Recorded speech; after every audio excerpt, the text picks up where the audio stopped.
Hi everyone, this is Jim. Welcome to this postmortem of my Blitz game number 892. I start off with e4.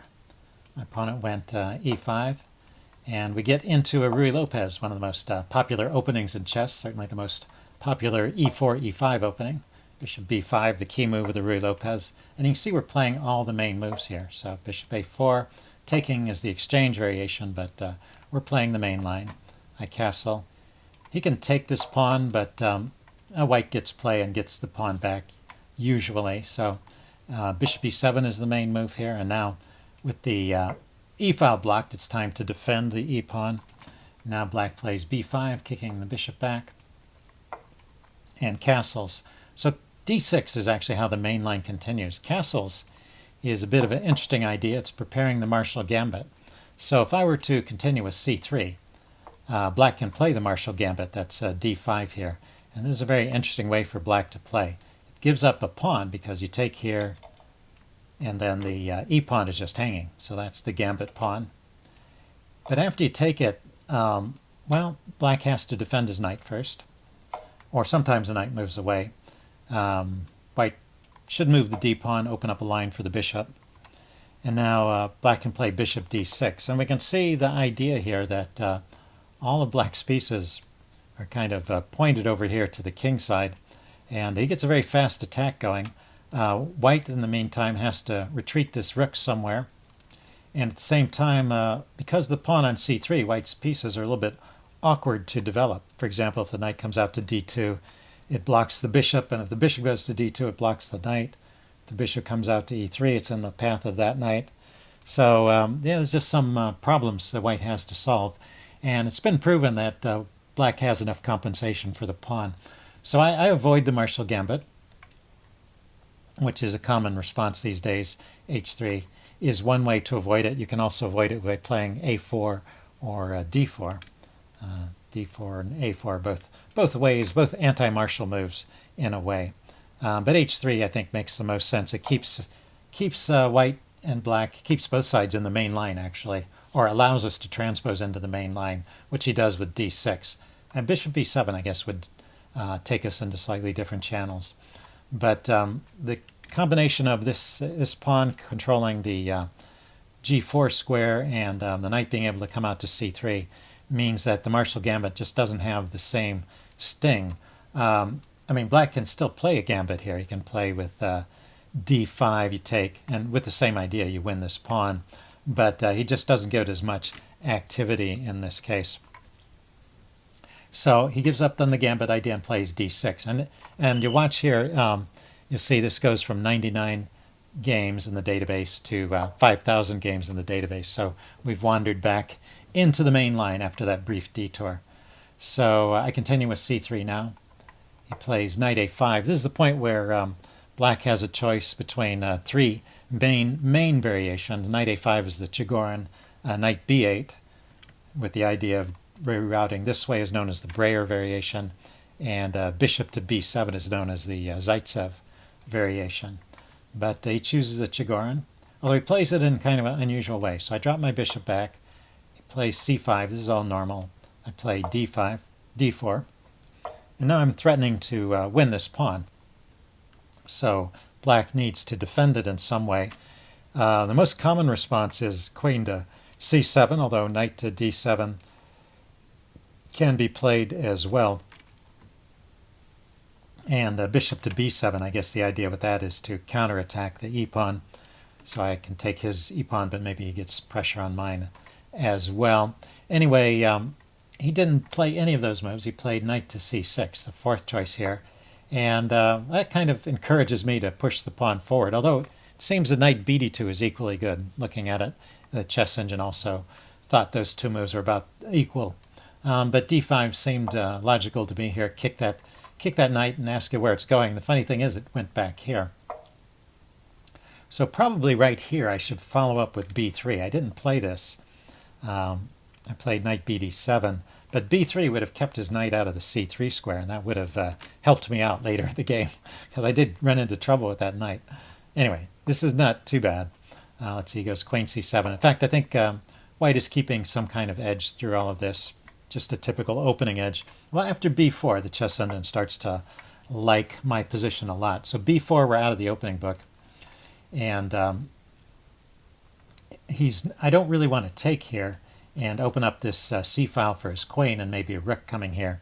So I just leave the pawn there, and I think that's the problem, is that he has no way to force me to take. So he didn't really gain much by playing b4.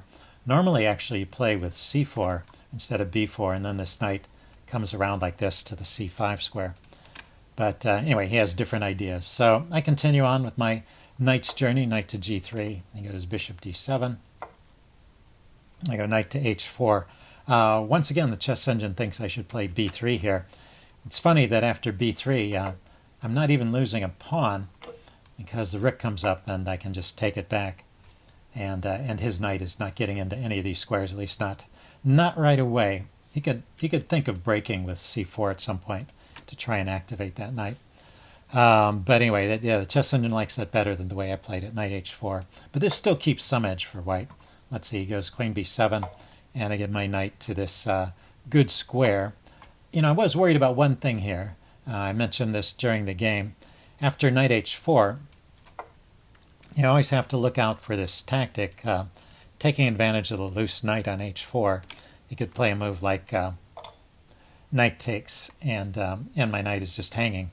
And rook takes defends it, but then he could play f5 and kick my rook around. So let's see. Yeah, the rook doesn't have any squares. The knight's controlling this square, and pawns are controlling these squares. So so I have to take and give a piece back. He sacked a piece. I give a piece back. He got a pawn. I got a pawn.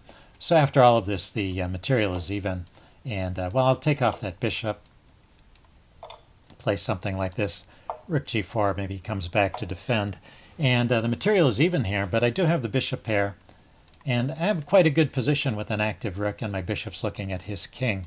So this is good for white. So this is not, it was not a mistake to play knight h4, or to, I didn't overlook that tactic. I was thinking it would work out okay, and it turns out to be the case.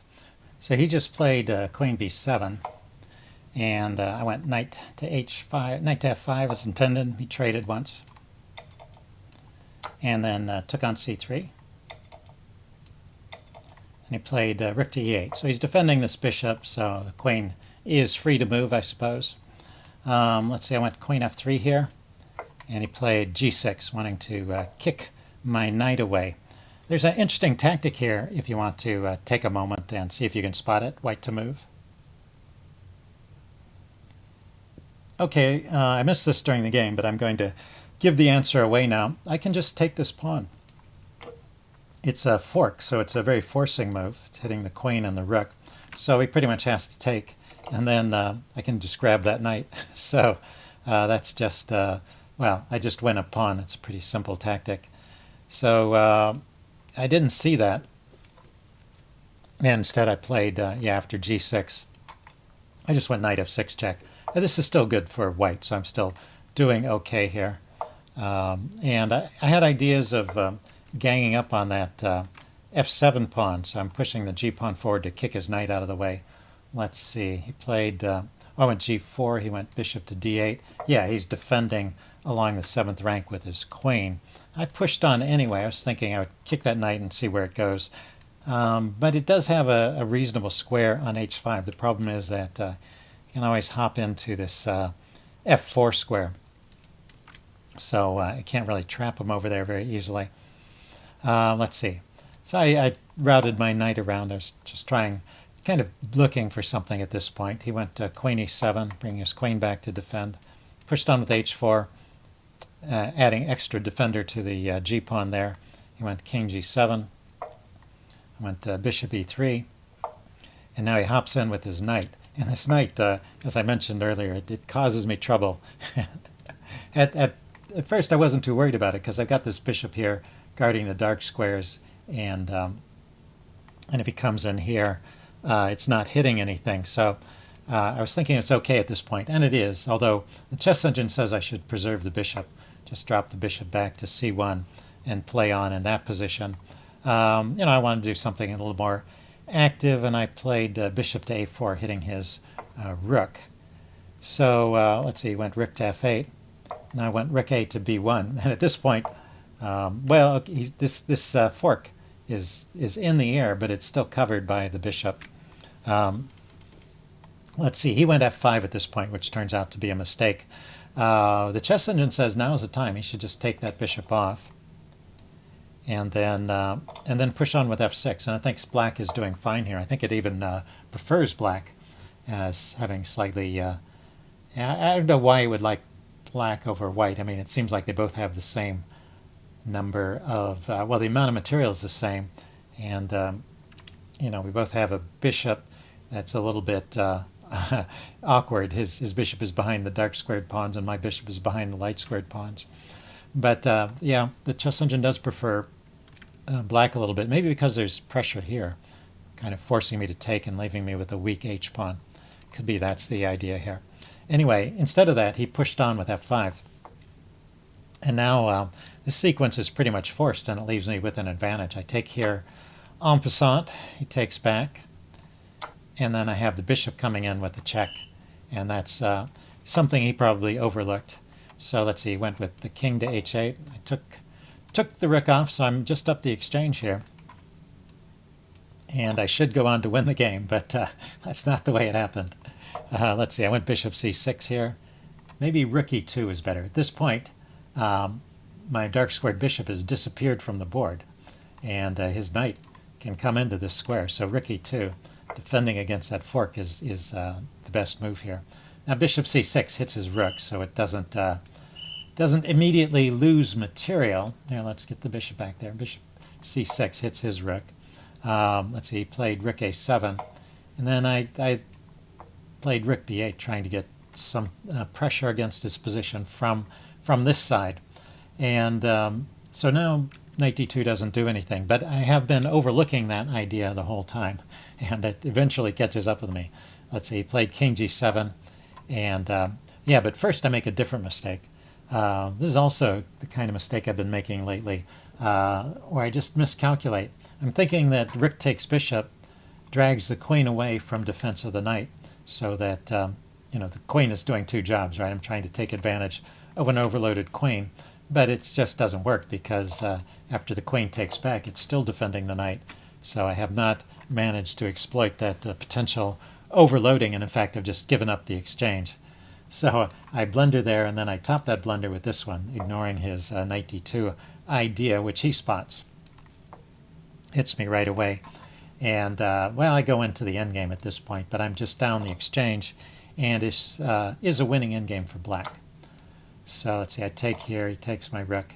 I was thinking the check, actually the check is best. The chess engine says I should check. He can play here and then take here. So I can round up a pawn this way, but he can get a pawn as well. And, you know, I just didn't know if that was going to be good enough. So anyway, I played my knight back to g4. He gets this pawn anyway, and but I'm trying to keep my pieces active. I was a little worried my knight would get out of play there. And so, yeah, we got a long stretch here where it's a winning endgame for black, and he keeps the win.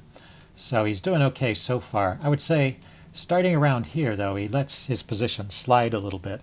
My only idea in this position is to trade off all the pawns and go for an endgame where I have a knight versus a rook, and that's a draw. So if I can get rid of all the pawns, I can draw this. Well, it turns out there is another drawing idea that we see later in the game, but that's was pretty unlikely at this point. It's only because he let me take some of these pawns over here on the king side that we get that idea going. So I did manage to grab one of those king side pawns, and I get back in time to take this c pawn before it advances using little tricks of the knight, and I grab this pawn over here. So now there's a second idea of drawing, which is to force him to give up his knight in exchange for this h pawn. I just need to get it close enough to queening, and he helps me out by moving his king away. But even this is still a win for black, all the way up to this move right here. After a4, it's a draw. Apparently innocuous looking move. So here's a winning procedure for you. If you want to know how black should win this game, you should play king b3, kick my knight back. I drop back, and then here's a nice move, rook to d1. The idea is to just fork and pick up the knight, so it gains a tempo in a way. I move my king forward, so that's what I want to do, so he's driving me forward. But now he can push this pawn forward, and there's no good way for me to stop it. So let's see, I can push my h-pawn forward, and he can go king b4, kicking my knight. And let's see, yeah, I just don't have a good move here for the knight. It's got to go back, and the rook. Notice the rook on d1 is cutting off these squares for the knights. The knight is forced to one of those two squares, and then this pawn will queen, and then this rook can stop this pawn from queening at the last moment. So that's how black can win the game. And after a4, it's really just a draw. There's no way that black can win against good play. Surprisingly enough, I mean, it looks like a position black ought to still be able to find some way to win. But now this pawn is now too close to queening, and he's going to have to sacrifice his rook to stop it. And my knight is in a position to stop his pawn. So both pieces are going to be sacrificed to stop the pawns. So the game continued, and you know, this is a clever move here. You put the knight here so that when the pawn comes forward, you have this check, and that secures the draw. As long as that pawn is still on the board, there was a chance that black might find a way to push it through, but now it's definitely a draw. So anyway, it was kind of a fun game, a little bit of back and forth, and well, I'm going to try and work on spotting those blunders and calculating better. See if I can turn this drawing streak around. See you guys later. Bye.